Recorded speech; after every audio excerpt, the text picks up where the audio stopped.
The Fir Tree. A fairy tale by Hans Christian Andersen. Far down in the forest, where the warm sun and the fresh air made a sweet resting place, grew a pretty little fir tree. And yet it was not happy. It wished so much to be tall, like its companions, the pines and firs, which grew around it. The sun shone, and the soft air fluttered its leaves, and the little peasant children passed by, prattling merrily, but the fir tree heeded them not. Sometimes the children would bring a large basket of raspberries or strawberries, wreathed on a straw, and seat themselves near the fir tree and say, "Is it not a pretty little tree?" which made it feel more unhappy than before. And yet, all this while, the tree grew a notch or joint taller every year. For by the number of joints in the stem of a fir tree, we can discover its age.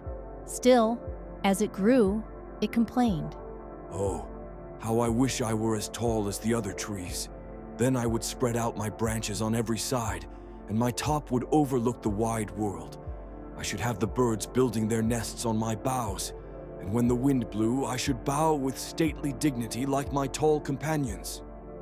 The tree was so discontented that it took no pleasure in the warm sunshine, the birds, or the rosy clouds that floated over it morning and evening. Sometimes, in winter, when the snow lay white and glittering on the ground, a hare would come springing along and jump right over the little tree. And then how mortified it would feel. 2 winters passed, and when the third arrived, the tree had grown so tall that the hare was obliged to run round it. Yet it remained unsatisfied and would exclaim, "Oh, if I could but keep on growing tall and old, there is nothing else worth caring for in the world." In the autumn, as usual, the woodcutters came and cut down several of the tallest trees, and the young fir tree, which was now grown to its full height, shuddered as the noble trees fell to the earth with a crash. After the branches were lopped off, the trunks looked so slender and bare that they could scarcely be recognized. Then they were placed upon wagons and drawn by horses out of the forest. Where were they going? What would become of them? The young fir tree wished very much to know.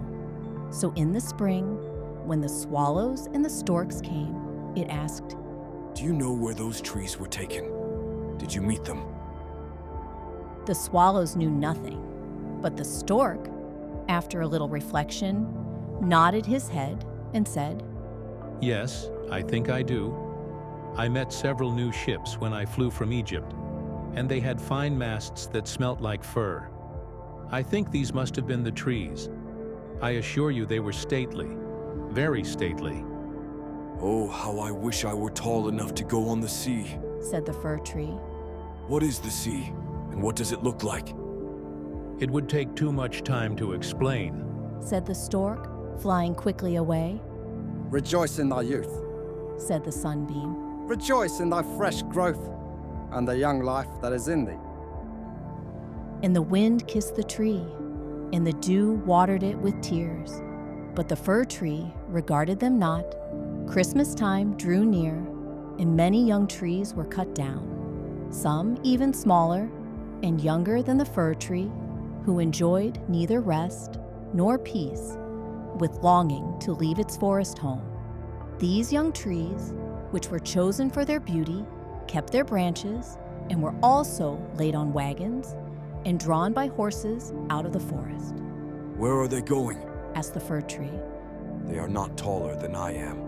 Indeed, one is much less. And why are the branches not cut off? Where are they going?" We know, sang the sparrows. We have looked in at the windows of the houses in the town, and we know what is done with them. They are dressed up in the most splendid manner. We have seen them standing in the middle of a warm room and adorned with all sorts of beautiful things: honey cakes, gilded apples, playthings, and many hundreds of wax tapers." "And then? asked the fir tree, trembling through all its branches. And then what happens?" We did not see any more, said the sparrows. but this was enough for us. I wonder whether anything so brilliant will ever happen to me. Thought the fir tree. It would be much better than crossing the sea. I long for it almost with pain. Oh, when will Christmas be here? I am now as tall and well-grown as those which were taken away last year. Oh, that I were now laid on the wagon or standing in the warm room with all that brightness and splendor around me. Something better and more beautiful is to come after, or the trees would not be so decked out. Yes, what follows will be grander and more splendid. What can it be? I am weary with longing. I scarcely know how I feel. Rejoice with us. Said the air in the sunlight. Enjoy thine own bright life in the fresh air. But the tree would not rejoice, though it grew taller every day. In winter and summer, its dark green foliage might be seen in the forest, while passers-by would say, "What a beautiful tree." A short time before Christmas, the discontented fir tree was the first to fall. As the axe cut through the stem and divided the pith, the tree fell with a groan to the earth, conscious of pain and faintness, and forgetting all its anticipations of happiness, in sorrow at leaving its home in the forest. It knew that it should never again see its dear old companions, the trees, nor the little bushes and many-colored flowers that had grown by its side, perhaps not even the birds. Neither was the journey at all pleasant. The tree first recovered itself while being unpacked in the courtyard of a house with several other trees, and it heard a man say, "We only want one, and this is the prettiest." Then came two servants in grand livery and carried the fir tree into a large and beautiful apartment. On the walls hung pictures, and near the great stove stood great china vases with lions on the lids. There were rocking chairs, silken sofas, large tables covered with pictures, books, and playthings worth a great deal of money. At least, the children said so. Then the fir tree was placed in a large tub, full of sand, but green baize hung all around it, so that no one could see it was a tub, and it stood on a very handsome carpet. How the fir tree trembled! What was going to happen to him now? Some young ladies came, and the servants helped them to adorn the tree. On one branch, they hung little bags cut out of colored paper, and each bag was filled with sweetmeats. From other branches hung gilded apples and walnuts, as if they had grown there, and above and all round were hundreds of red, blue, and white tapers, which were fastened on the branches. Dolls, exactly like real babies, were placed under the green leaves. The tree had never seen such things before, and at the very top was fastened a glittering star made of tinsel. Oh, it was very beautiful. "This evening, They all exclaimed, how bright it will be." Oh, that the evening were come, thought the tree. and the tapers lighted. Then I shall know what else is going to happen. Will the trees of the forest come to see me? I wonder if the sparrows will peep in at the windows as they fly. Shall I grow faster here and keep on all these ornaments summer and winter? But guessing was of very little use. It made his bark ache, and this pain is as bad for a slender fir tree as headache is for us. At last, the tapers were lighted. And then What a glistening blaze of light the tree presented. It trembled so with joy in all its branches that one of the candles fell among the green leaves and burnt some of them. "Help! Help!" Exclaimed the young ladies, but there was no danger, for they quickly extinguished the fire. After this, the tree tried not to tremble at all, though the fire frightened him. He was so anxious not to hurt any of the beautiful ornaments, even while their brilliancy dazzled him. And now the folding doors were thrown open, and a troop of children rushed in as if they intended to upset the tree. They were followed more silently by their elders. For a moment, the little ones stood silent with astonishment, and then they shouted for joy, till the room rang, and they danced merrily round the tree, while one present after another was taken from it. What are they doing? What will happen next? Thought the fir. At last, the candles burnt down to the branches and were put out. Then the children received permission to plunder the tree. Oh, how they rushed upon it, till the branches cracked, and had it not been fastened with the glistening star to the ceiling, it must have been thrown down. The children then danced about with their pretty toys, and no one noticed the tree, except the children's maid, who came and peeped among the branches to see if an apple or a fig had been forgotten. A story! A story! Cried the children, pulling a little fat man towards the tree. Now we shall be in the green shade, said the man, as he seated himself under it. and the tree will have the pleasure of hearing also, but I shall only relate one story. What shall it be?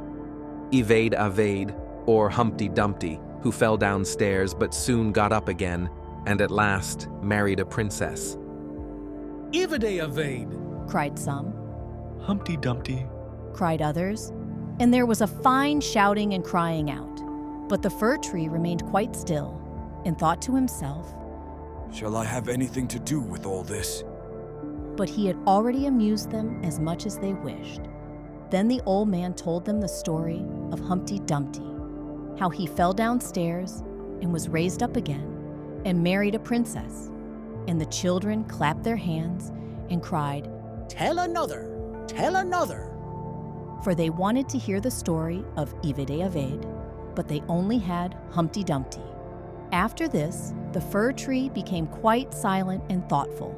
Never had the birds in the forest told such tales as Humpty Dumpty, who fell downstairs and yet married a princess, Ah, yes. So it happens in the world. thought the fir tree. He believed it all because it was related by such a nice man, Ah, well, he thought. who knows? Perhaps I may fall down too and marry a princess. And he looked forward joyfully to the next evening, expecting to be again decked out with lights and playthings, gold and fruit, Tomorrow I will not tremble. thought he. I will enjoy all my splendor, and I shall hear the story of Humpty Dumpty again, and perhaps Evade Avade. And the tree remained quiet and thoughtful all night. In the morning, the servants and the housemaid came in, Now, thought the fir. all my splendor is going to begin again. But they dragged him out of the room and upstairs to the garret and threw him on the floor in a dark corner where no daylight shone, and there they left him, What does this mean? thought the tree. What am I to do here? I can hear nothing in a place like this. And he had time enough to think, for days and nights passed, and no one came near him. And when at last somebody did come, it was only to put away large boxes in a corner. So the tree was completely hidden from sight, as if it had never existed, It is winter now. thought the tree. The ground is hard and covered with snow, so that people cannot plant me. I shall be sheltered here, I dare say, until spring comes. How thoughtful and kind everybody is to me. Still, I wish this place were not so dark, as well as lonely, with not even a little hare to look at. How pleasant it was out in the forest, while the snow lay on the ground, when the hare would run by, yes, and jump over me too, although I did not like it then. Oh, it is terrible lonely here. Squeak, squeak. Said a little mouse, creeping cautiously towards the tree. Then came another, and they both sniffed at the fir tree and crept between the branches, Oh, it is very cold. said the little mouse. Or else we should be so comfortable here, shouldn't we, you old fir tree? I am not old. Said the fir tree. There are many who are older than I am. Where do you come from? And what do you know? Asked the mice, who were full of curiosity. Have you seen the most beautiful places in the world? And can you tell us all about them? And have you been in the storeroom, where cheeses lie on the shelf and hams hang from the ceiling? One can run about on tallow candles there and go in thin and come out fat. I know nothing of that place, said the fir tree. but I know the wood where the sun shines and the birds sing.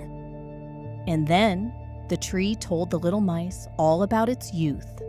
They had never heard such an account in their lives. And after they had listened to it attentively, they said, What a number of things you have seen. You must have been very happy. Happy! exclaimed the fir tree. And then, as he reflected upon what he had been telling them, he said, Ah, yes, after all those were happy days. But when he went on and related all about Christmas Eve and how he had been dressed up with cakes and lights, the mice said, How happy you must have been, you old fir tree. I am not old at all, replied the tree. I only came from the forest this winter. I am now checked in my growth. What splendid stories you can relate, said the little mice. And the next night, 4 other mice came with them to hear what the tree had to tell. The more he talked, the more he remembered, and then he thought to himself, Those were happy days, but they may come again. Humpty Dumpty fell downstairs, and yet he married the princess. Perhaps I may marry a princess too. And the fir tree thought of the pretty little birch tree that grew in the forest, which was to him a real beautiful princess. Who is Humpty Dumpty? asked the little mice. And then the tree related the whole story. He could remember every single word, and the little mice was so delighted with it that they were ready to jump to the top of the tree. The next night, a great many more mice made their appearance, and on Sunday, 2 rats came with them. But they said it was not a pretty story at all, and the little mice were very sorry, for it made them also think less of it. Do you know only one story? asked the rats. Only one, replied the fir tree. I heard it on the happiest evening of my life, but I did not know I was so happy at the time. We think it is a very miserable story, said the rats. Don't you know any story about bacon or tallow in the storeroom? No, replied the tree. Many thanks to you then, replied the rats, and they marched off. The little mice also kept away after this, and the tree sighed and said, It was very pleasant when the merry little mice sat round me and listened while I talked. Now that is all past too. However, I shall consider myself happy when someone comes to take me out of this place. But would this ever happen? Yes. One morning, people came to clear out the garret. The boxes were packed away, and the tree was pulled out of the corner and thrown roughly on the garret floor. Then the servant dragged it out upon the staircase where the daylight shone. Now life is beginning again, said the tree, rejoicing in the sunshine and fresh air. Then it was carried downstairs and taken into the courtyard so quickly that it forgot to think of itself and could only look about. There was so much to be seen. The court was close to a garden where everything looked blooming. Fresh and fragrant roses hung over the little palings. The linden trees were in blossom, while the swallows flew here and there, crying, Twit, twit, twit, my mate is coming. But it was not the fir tree they meant. Now I shall live, cried the tree, joyfully spreading out its branches. But alas, they were all withered and yellow, and it lay in a corner amongst weeds and nettles. The star of gold paper still stuck in the top of the tree and glittered in the sunshine. In the same courtyard, 2 of the merry children were playing who had danced round the tree at Christmas and had been so happy. The youngest saw the gilded star and ran and pulled it off the tree. Look what is sticking to the ugly old fir tree, said the child, treading on the branches till they crackled under his boots. And the tree saw all the fresh, bright flowers in the garden, and then looked at itself and wished it had remained in the dark corner of the garret. It thought of its fresh youth in the forest, of the merry Christmas evening, and of the little mice who had listened to the story of Humpty Dumpty. Past, past, said the old tree. Oh, had I but enjoyed myself while I could have done so. But now it is too late. Then a lad came and chopped the tree into small pieces, till a large bundle lay in a heap on the ground. The pieces were placed in a fire under the copper, and they quickly blazed up brightly, while the tree sighed so deeply that each sigh was like a pistol shot. Then the children, who were at play, came and seated themselves in front of the fire and looked at it and cried, "Pop! Pop!" But at each pop, which was a deep sigh, the tree was thinking of a summer day in the forest, and of Christmas evening, and of Humpty Dumpty, the only story it had ever heard or knew how to relate, till at last it was consumed. The boys still played in the garden, and the youngest wore the golden star on his breast, with which the tree had been adorned during the happiest evening of its existence. Now all was past. The tree's life was past, and the story also, for all stories must come to an end at last.